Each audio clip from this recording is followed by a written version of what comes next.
Γεια σας φίλες και φίλοι του κεντήματος. Καλώς ήρθατε και πάλι στο κανάλι μου Κεντήματα. Στο σημερινό βίντεο θα σας παρουσιάσω 3 από τα πρώτα μου χειροποίητα κεντήματα που δημιούργησα με αγάπη και υπομονή από την παιδική μου ηλικία. Από μικρή μου άρεσε να βλέπω τη μητέρα μου και τη γιαγιά μου να κεντάνε.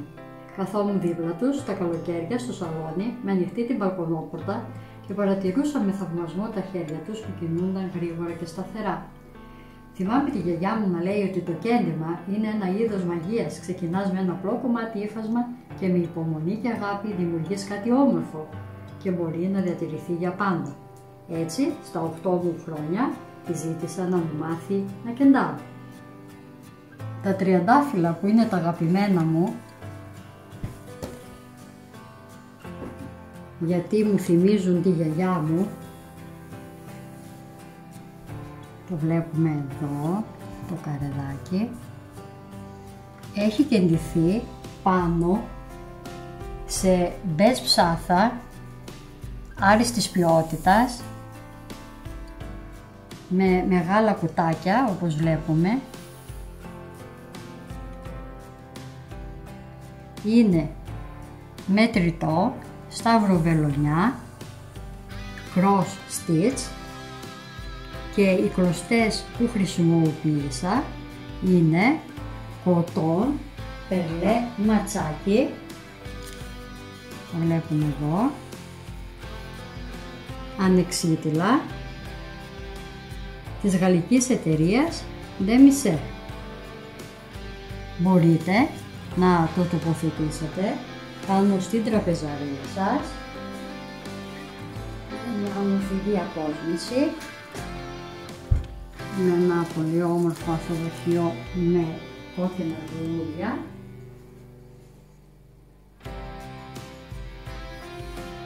Όπως το βλέπετε εδώ, είναι πανέμορφο.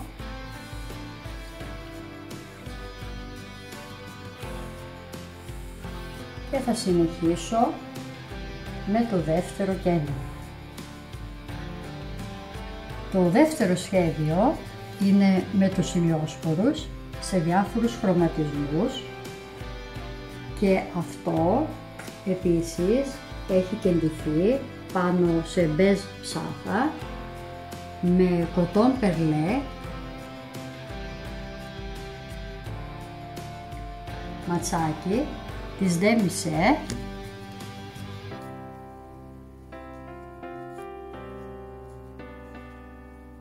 και είναι ανεξίτηλα τα χρώματα. Μπορείτε να το τοποθετήσετε όπως βλέπουμε πάλι στην τραπεζαρία σας και να το διακοσμήσετε με ένα όμορφο μπουκέτο εδώ όπως το βλέπουμε.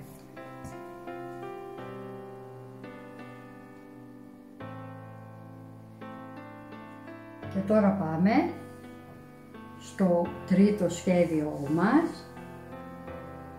Αυτό είναι και το τρίτο καρέ, το οποίο για μένα είναι το πρώτο που κέντησα χωρίς καθοδήγηση.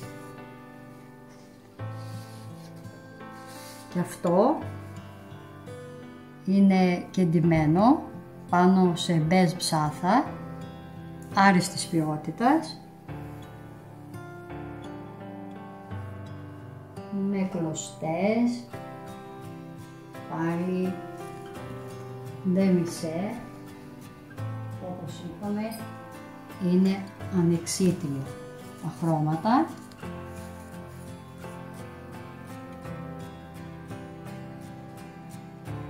Μπορείτε και αυτό να το τοποθετήσετε στην τραπεζαρία σας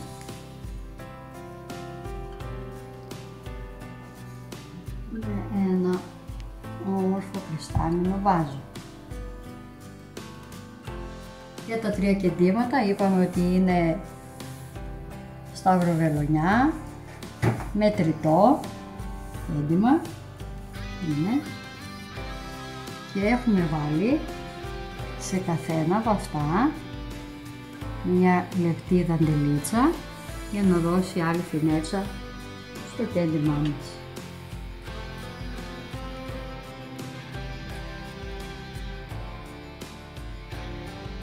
Αυτό λοιπόν ήταν το βίντεο μου για σήμερα με την παρουσίαση αυτών των 3 κεντημάτων γεμάτα αναμνήσεις και αγάπη για την τέχνη του κεντήματος.